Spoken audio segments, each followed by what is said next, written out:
l'équité sociale. Madame Boisjoli. Merci beaucoup. Donc, premièrement, merci pour l'invitation. C'est un plaisir pour moi d'être là aujourd'hui pour discuter de l'équité dans les transports et particulièrement de la dimension sociale qui est souvent marginalisée dans les débats. Donc, merci de cette opportunité pour en discuter.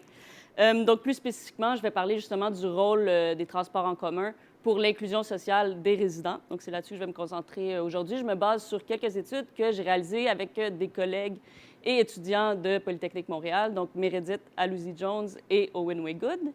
Et je vais commencer un peu avec la situation actuelle que vous connaissez tous de développement axé sur l'automobile pour ensuite conclure avec les opportunités positives que nous offre le transport en commun. Donc, pour commencer rapidement, vous n'êtes pas sans savoir que plusieurs régions métropolitaines du Québec se sont développées historiquement autour de l'automobile et donc du développement du réseau autoroutier, ce qui a amené un éparpillement des activités, donc des activités d'emploi, des activités sociales, des lieux résidentiels pour l'ensemble des régions métropolitaines. Et avec ça est venue une augmentation des distances à parcourir. Donc, pour l'ensemble de la société, les distances se sont accrues, ce qui a fait que l'automobile est devenue plus compétitive pour la plupart des déplacements, notamment en dehors des centres plus denses. Et donc, ça amenait à une plus grande utilisation de l'automobile. Et par le fait même, pour répondre à cette plus grande utilisation de l'automobile, on a augmenté le réseau routier et autoroutier. Donc, c'est un cercle un peu perpétuel qui a des conséquences importantes. Oui, on en parle beaucoup sur l'environnement, sur la réduction des émissions de gaz à effet de serre, mais aussi sur les individus, les ménages et leur qualité de vie. Donc, c'est à ce sujet-là dont je vais vous parler aujourd'hui. Donc, compétitivité accrue de l'automobile. J'ai oublié de peser sur le clic. Donc, un des concepts qu'on utilise pour parler justement des conséquences négatives de la dominance de l'automobile dans les milieux urbains, c'est celui de la dépendance automobile. Donc, c'est un concept qui fait référence au fait que les individus, pour plusieurs individus, l'automobile devient indispensable pour réaliser leurs activités quotidiennes. Parce que même si on parle beaucoup de mobilité, de trafic, de congestion, le but, c'est pas de se déplacer nécessairement, mais c'est de se rendre à nos activités, donc de participer à la vie en société, que ce soit pour se rendre, par exemple, au lieu d'emploi, aux services sociaux, services de culture, services de santé, lieux d'éducation, par exemple, ou toute activité culturelle, de loisirs, sportive. Donc, c'est vraiment à ce niveau-là que ça devient très pertinent d'un point de vue social, c'est que la voiture est devenue essentielle pour participer à la société dans laquelle on vit. Et ça a des répercussions importantes sur les ménages et les individus. Donc, brièvement, quand on parle premièrement de dépenses, donc pour les ménages qui doivent se procurer une voiture pour réaliser leurs besoins, la voiture, on a calculé, ça représente environ 19 du budget d'un ménage québécois. Et 90 de ce budget-là est dédié à la voiture privée. Donc, c'est des sommes très importantes, particulièrement pour les ménages à plus faible revenu. Ça impose un fardeau financier important. Au niveau de la santé des populations, la voiture encourage un mode de vie sédentaire qui est en lien avec les problèmes d'obésité. Sachant qu'au Canada, il y a un tiers de la population qui souffre de problèmes d'obésité, la dépendance à l'automobile contribue vraiment à ce problème de société. Une autre statistique assez dramatique dont on parle peu, c'est celle liée à la sécurité routière. Donc, les accidents de la route, principalement pour les occupants d'un véhicule, sont la première cause de mortalité chez les enfants de 5 à 14 ans. Donc, c'est énorme comme cause de mortalité, sachant que ça pourrait être évité si on fait la promotion de modes actifs ou plus durables. Encore en lien avec les enfants, on parle des déplacements autonomes. Donc, la voiture... lorsque la voiture est essentielle, les enfants dépendent d'un adulte qui a un permis de conduire et une voiture pour réaliser leur déplacement.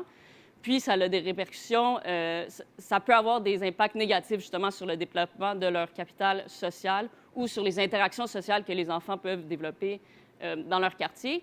Et le dernier, c'est celui dont je vous parlais tout à l'heure, de l'inclusion sociale. Donc, si la voiture est indispensable et qu'on n'a pas accès à une voiture ou qu'on ne peut pas la conduire, ça limite la participation à la société dans laquelle on vit.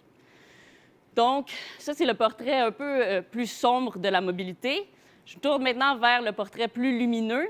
On est chanceux, on a un regain d'intérêt pas mal dans tous les paliers de gouvernement. je pense que la mairesse va nous en parler prochainement, et donc avec des investissements massifs qui s'en viennent dans les transports en commun. Le débat tourne beaucoup justement autour de la mobilité durable dans une perspective de l'environnement.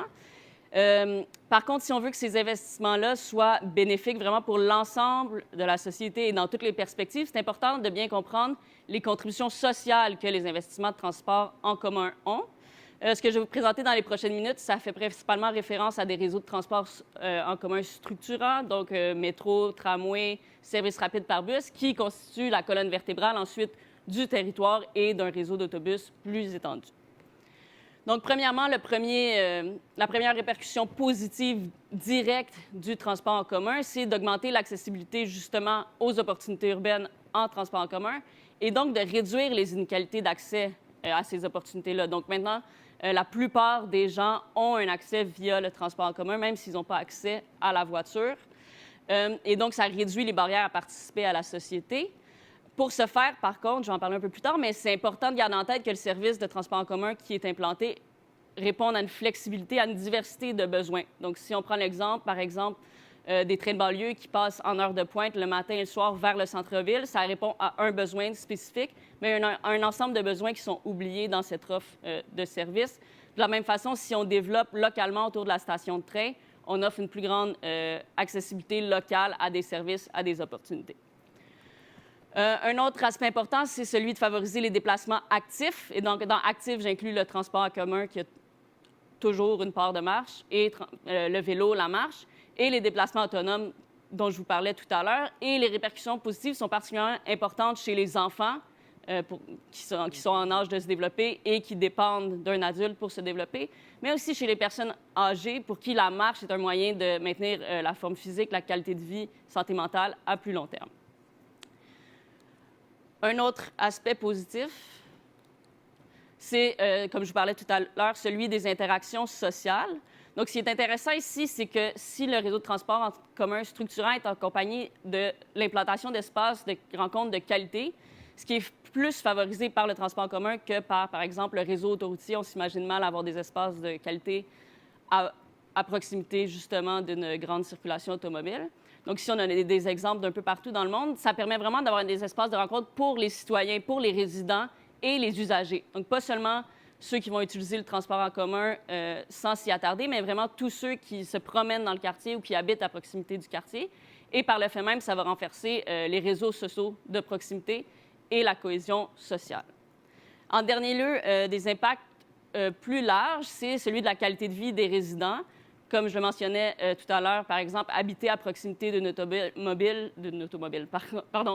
autoroute, ça apporte son lot de désavantages liés à la qualité de vie de l'habitation. On parle de pollution atmosphérique, pollution sonore, aussi beaucoup de circulation automobile. Tandis que si on favorise un développement axé sur le transport en commun, on va favoriser des milieux de vie plus agréables. Donc, c'est ce qui conclut les répercussions positives potentielles liées au transport en commun, mais comme je le mentionnais, ça dépend du type de transport en commun, de comment on l'implante. Premièrement, je vous ai parlé rapidement des besoins diversifiés, donc c'est important d'avoir un service de transport en commun autant temporellement, donc il y a une grande fréquence à toutes les heures de la journée, mais aussi qui dessert une diversité de pôles, donc pas seulement le centre-ville, mais aussi d'autres destinations qui sont d'intérêt pour une diversité de personnes. Et l'autre aspect important, c'est que c'est important que le transport en commun soit intégré dans son milieu urbain et dans son milieu social. Donc, de prendre en considération les usagers, donc par exemple les gens qui vont utiliser le transport en commun, mais aussi les résidents, et de favoriser le développement urbain local avec des espaces de qualité, des services de proximité. Ici, j'ai mis un exemple du métro Rosemont, dont l'environnement est actuellement en développement, où on a mis une bibliothèque, on a rénové la bibliothèque Marc Favreau, il y a une garderie, des espaces publics, des parcs à proximité. Donc, ça amène vraiment des bénéfices, pas seulement pour ceux qui vont utiliser le métro, mais tous ceux qui vont être à proximité.